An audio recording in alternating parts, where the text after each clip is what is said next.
Hey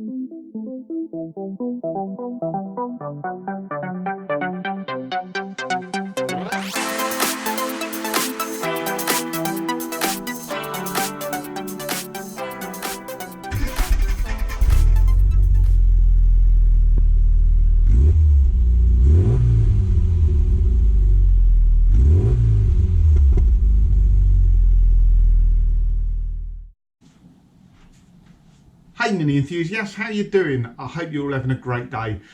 Just a quick update, not too much waffle this week. Just want to say thank you very much to all the new subscribers and all the people that are leaving comments. I really appreciate it. I do view all the comments, or I certainly try to anyway. Some get lost on my phone and that sort of thing, but I try to view them all. Just want to say thank you very much, because there's some really kind comments there, and it really sort of encourages me to keep going and get stuff done, to be honest. So this week we're going to start welding some stuff back into the Mini, and I'll just explain that in a moment. So this might seem a bit odd in the order we're doing this. So I haven't got the top lip out on the sill yet, but I actually want to weld back in these bits on the inner sill. Not really that worried about the strength, because we haven't cut that much out of the car, but I just, you know, I'll weld those bits back in, puts a bit of strength in before I take that lip out. Then, as I say, not overly concerned about it. I'm sure it won't be a problem, but there's no hassle to do that now. So we're going to get that done. Before I weld the metal back in, one thing I do check that's worth checking as well is just checking the thickness of the metal you're taking out. So in this case, it's about 0.8 of a millimetre. So we want to be putting back in metal that is roughly the same thickness. I've got, this is the leftover part of P-house and M machine sill, and I may well use this just for some of the smaller bits. This M machine sill is actually quite thick, the metal. It's about 0.85, no, maybe about 0.9 of a millimetre, so that's quite thick metal, that. Thicker than the original. I've just got some sheet steel I bought here. This measures 0.8, so this is probably the stuff I'll use. And then you've got to be careful, because this is some welding steel I bought off eBay a couple of years ago. This is actually quite thin, this stuff. So this is, if you're doing non-structural stuff, this stuff's quite nice because it bends quite easily, but it is only, well, it measures probably about 0.6 millimetre, 0.65. So yeah, it's quite a lot thinner, but very easy to bend that stuff. So all we're going to do, we're going to use the old bits as templates, mark it out on a piece of steel and cut our metal to size. Thought I'd just mention before we get stuck in as well, Vinny is back out, not under covers. There is a reason for that, and I will cover it up shortly. I've got an electrician coming round just to have a look and quote me for the electrics. So to run the spot welder, it's either 13 or 16 amp, I think it is. It blows my circuit breakers, so I just need to get them upgraded.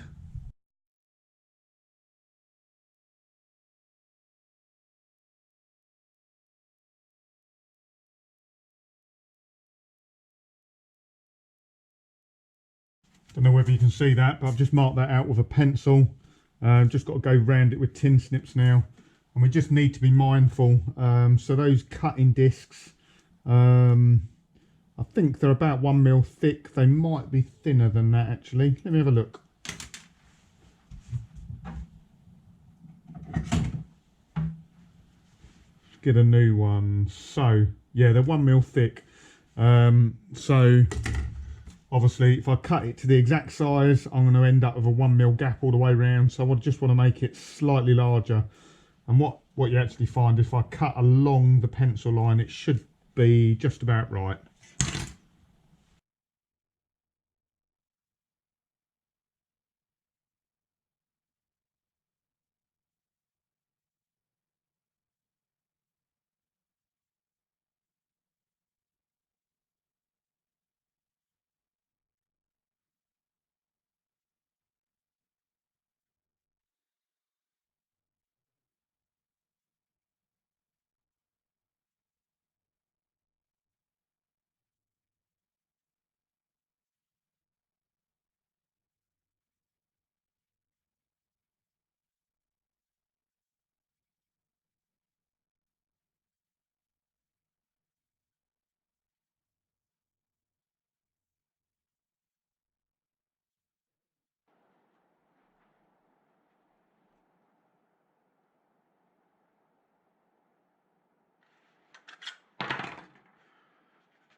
Not the prettiest in the world, but it'll do.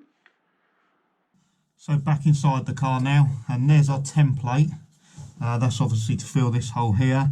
It should be almost a perfect fit. It's not going to be exact at this stage, but it's going to be pretty close. Let's try and help you see that a bit better. So I try and get this as snug a fit as possible, because the less air gap there is between, the easier it's going to be to weld. And I know some of you might say, you know, use a joggler, put a return lip on it. You know, when I weld, if possible, I always try and weld a perfect seam weld, butt weld. I don't want to overlap it at all. As soon as you overlap, there's somewhere for damp to get in.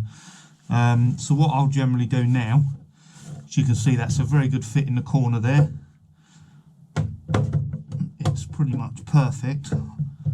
I'll go around with a pencil now and I'll just mark areas where I've got to take a little bit of material off. And that bit's just by hand file. If there's a bit more material off, I might just grab a small battery powered grinder. But I'm just going to grab a pencil now. We'll mark up a couple of areas which I need to improve on, and we'll do a bit of filing.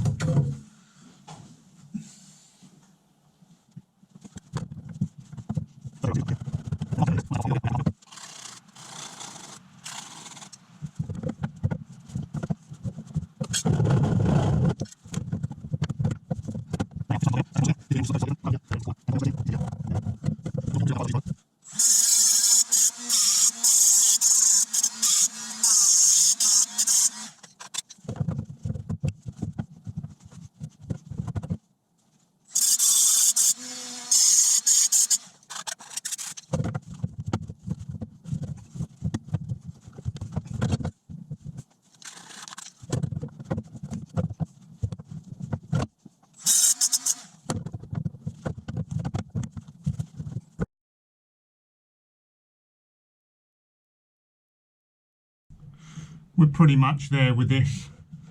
I've just got to clean up these edges now, so we've got something decent to weld to. The fit's almost perfect. We will be able to manipulate the metal a slight little bit once we've got it tacked in the corners, but that's pretty much flush fit all the way around with very little gap. Like I say, it just makes it a lot easier to weld. Right, so that's just, I use magnets on the back of it just to hold it in place. You can use all sorts of things. Intergrips are pretty good. They slot down in between, but you have to leave about a mil gap with intergrips. So like I say, with this I really want to get on almost perfect butted join. There's a bit of a gap there, not too worried about that. So we're ready to go. I'm just going to tack each corner to begin with. I've just dug out the trusty Clark MIG 135 TE, which is my welder. It's nothing special. Got my welding mask out, it's full of spiders. Luckily I'm not scared of spiders, but yeah, let's go. Obviously battery disconnected, we've got a fire extinguisher and some water on standby just in case.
guys, there we go. So that's the first patch done. Welding wasn't bad, could have been a little bit better, but it's first weld of the season, so I'm sure I'll be back into it soon. But yeah, these ain't bad at all actually. There's a couple of areas where I blew through, so you might have seen I was using a copper pipe. So yeah, you just put a copper pipe behind where you're welding and it stops it blowing through. Works quite effectively. So I will clean these welds up better, because I almost want this to look untouched. The outside, let's just go around there.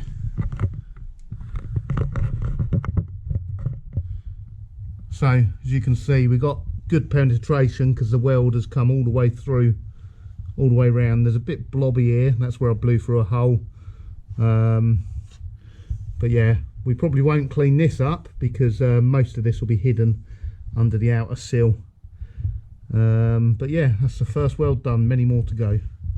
So guys, change of plan a bit because I was planning to leave all this soundproofing in here, but look at this in the back.